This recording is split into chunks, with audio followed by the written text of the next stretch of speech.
Feel na feel kong mabigat siya. Tsaka, satisfied si Ju. Sobra. Tingnan nyo, walang ginawa kundi matulog. Kahapon hindi siya ganyan. Sandali lang siya magdedede sa akin. Tapos na, tinatanggihan niya na. Tinatanggal niya na kagad kasi marami na siyang nakukuha. Kasi kanina na minamassage ko. Sorry, TMI. Nung minamassage ko kanina, kusa tulo ng tulo yung milk.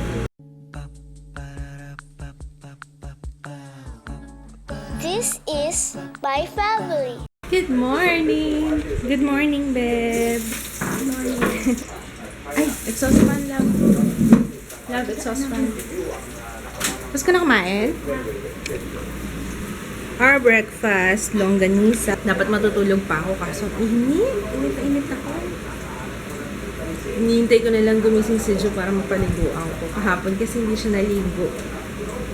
Ang newborn ba? Hindi, sa bagay kasi mainit kasi dito sa amin. Kaya kailangan talaga araw-araw maligo. Kahapon na siya hindi nakaligo kasi nauna ako naligo sa kanya. Kahapon. Dahil nga ganito rin ang feeling ko. Init ako sobra talaga. Ito na po. Fresh ka na, oh. Fresh na, baby, oh. Yay! Fresh na, baby. After nito, didedit na, ha?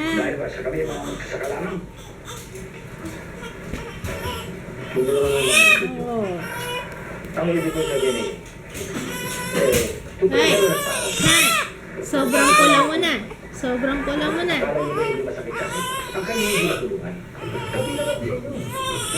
Asus! Ito na. Ayos mo ang bibi ko. Ikaw ay isang abogado na ngayon. Bulaga! Bulaga! Oh, ano ba yan? Wait lang. Bulaga! Bulaga! Sayang. Sinira mo ang balik sa paalan ng iyong ama.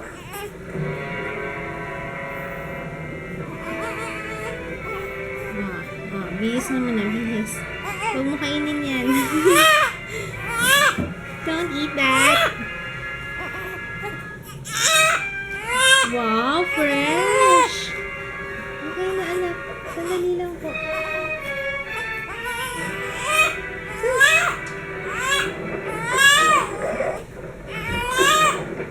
Away yung pera. Okay. Malilinis ang daan. Ikaw at ang kauli mo na sinulaki ay Oh, walang puwang sa may lugar. utot-utot pa. Asus, utot. Ah, you see? Oh, pulang-pula ka. Na-relax, oh. Na-relax na. Fresh na siya, eh. Clean ears? Oh, gusto niyan magpalinis ng ears. Kung hindi kami kikilot, ay tiyak na ang aming kabuhayan ay walang matitira. Wow. Buhay namin. Clean ears. Tsaka nose, ha?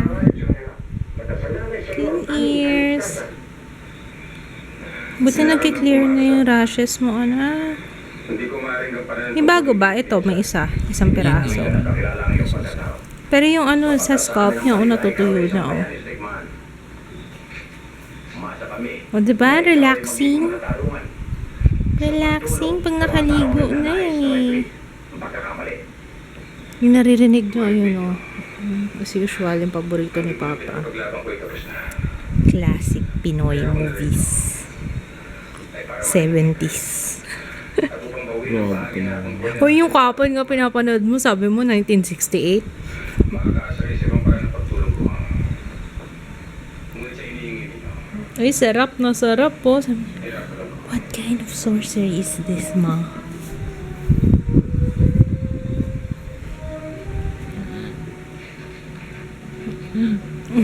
That's your weakness. Welcome, Papa Glitter. Yan din gusto ni Papa mo. Kaya lang ginawa sa Solve na, oh. Thank you, Mama. Solve na ako. Hoy!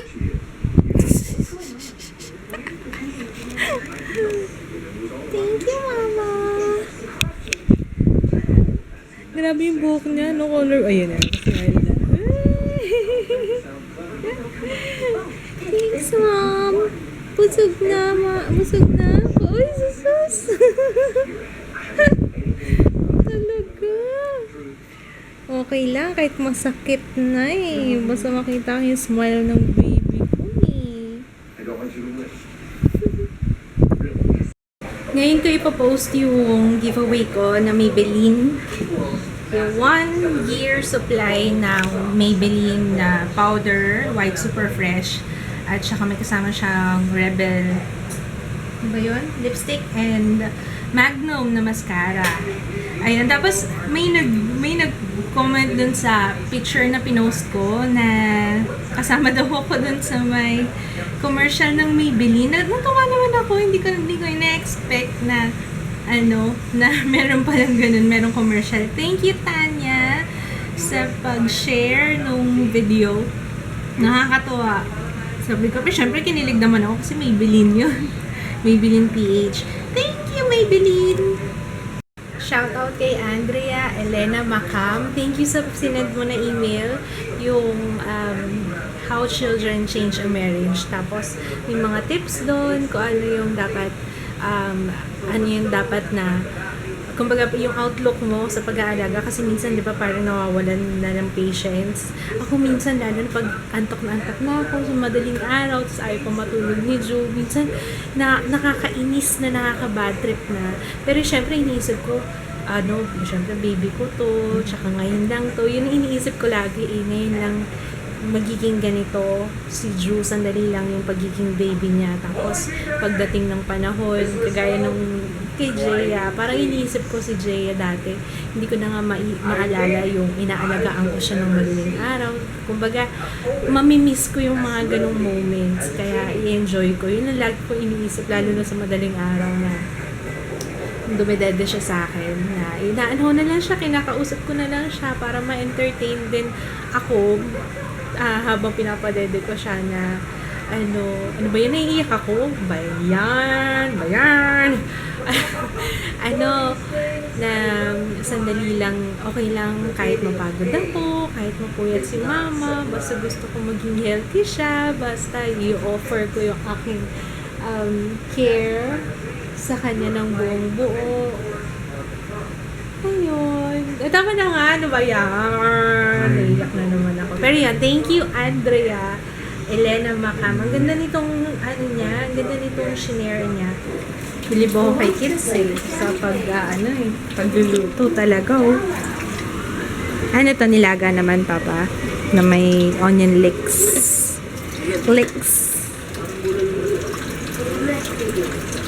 Parang bulalo lang. May celery din. Oh, wow. Bilib ako kay kids kasi nung isang araw. Ano ba yun? Yung isang linggo yata yun. Nakita ko siya. Nagsisearch pa siya ng diet para sa nag-breastfeed. As in, nag-google pa siya ng mga recipe. Gusto mo puro malunggay lang? Ako okay nga lang. Sabi ko sa'yo, basta kahit sa akin lang yung sabaw. Yun naman ang kagandahan kasi syempre, laki ng tinitipid namin. Laki ng tipid namin sa gatas Kaya lahat ng gusto ko, pinapabili kong pagkain, binibili na talaga yun. Kagaya niyang butter toast. Sabi ko, gusto mo kumain ng butter toast. Bumili siya.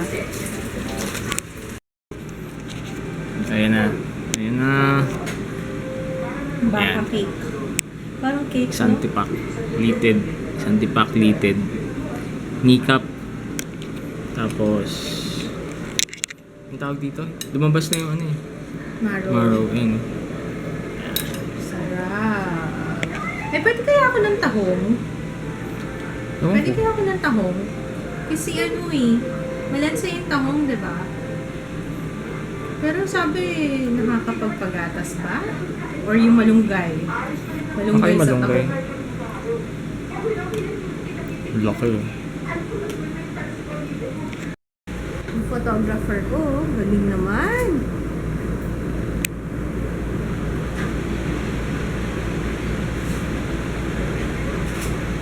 O, diba meron na akong photographer. Yun yung ipopost ko Maganda, Ikaw, how are you? Ang cute nitong onesie na to. Malapit na, nak. Malapit mo nang mapuno yung mga onesie mo. Kaso kailangan ko kaya tanggalin. Ay! Bakit meron pang ano? Kawawa na may anak ko. Asan yung scissors? Meron pa palang tag. Bigay ni Ella to eh. Ayun, ang cute-cute ng mga ducks. Hi, Ella. Ito suot na ni Ju. Nagpapa-approve na yung aking photographer. Tingnan ko nga kung okay yan. Ayan, very good. Yan, niliwanagan ko na lang. Ang galing. Good job, bebe. Actually, isang shot lang kailangan. Sorry, hindi ko sinabi kagad. Maganda yung first one. I like the first one. Galing. Ganda. Nag-search ako ng videos kung paano mag-massage ng breast kasi meron ako mga plugged na ducts. Kasi pag nakahiga ako, feel ko yung, pag nakatagilid, feel ko yung bukol, tapos, syempre pag napupush yung bukol, nag-leak. And sabi ko, hindi kaya yun yung tawag na ano. Actually, sinabihan na naman ako ng pedya. Sabi niya, lagi mo i-massage yung breast mo para ano daw, tuloy-tuloy yung flow ng milk. Hindi magbara. Tapos, kasi yun nga rin yung magiging cause daw ng mastitis. Kaya, kanina nag-search ako. Muna ako. Ang ginawa ko, hot towel muna. Hot or warm? Actually, hindi siya warm eh. Parang medyo mainit-init. Mainit pa siya kaysa sa warm. Nilagay ko sa breast ko. Tapos, massage. Yun yung, yung hot compress or warm compress. Yung doktora nagsabi sa akin. Pero yung pag-massage, sabi lang niya yung massage. Kaso, hindi ko alam kung ano yung way. Kasi diba meron niyang iba-ibang way kung paano mag-massage. Mamaya mali yung ginagawa ko. So, kahit ano naman pala, basta apply pressure lang dun sa may bukol. Kaya yun, ngayon, feel kong mabigat siya. Tsaka, satisfied si Ju. Sobra. Tingnan nyo, walang ginawa ako, hindi matulog. Kahapon, hindi siya ganyan. Sandali lang siya magdedede sa akin. Tapos na, tinatanggihan niya na. Tinatanggal niya na kagad kasi marami na siyang nakukuha. Kasi kanina nung minamassage ko, sorry, TMI. Nung minamassage ko kanina, kusa tulo yung milk. Nakakatuwa nga. Sabi ko, ganun pala dapat gagawin. Hindi lang basta magpapadede ka. Akala ko ganun lang siya kadali na basta salpak mo lang kasi okay na yung pag-dede niya. But kailangan pala nag-aano ka rin, mamassage mo rin siya para mas maganda yung flow. Tsaka mas marami siyang nakukuha. Ayun. Beyond flux is now considered a fugitive. Trade resistance and must be considered a threat. She has aligned herself with the child as we have. We must find her. Bait bait yan, baby ko. I-edit mo na si mama. Parang ayoko na istorbohin para mag-burp ko. Sarap na ng tulog eh. Solve na ako, mama eh. Ay, magaling ni rashes niya. Pati sa ulo. Oh, nawawala na. Ay! My God, tas ka pa sa labi. Pa-burp ko nga muna. Sabi, tinanong nila baka pwede daw ikabit na yung mga balloons. Tapos parang tinarayan sila. Akala yata sila yung balloon supply. Gwapo naman yung balloon supply. Ikaw na. Iced tea na nakakapanis ng laway.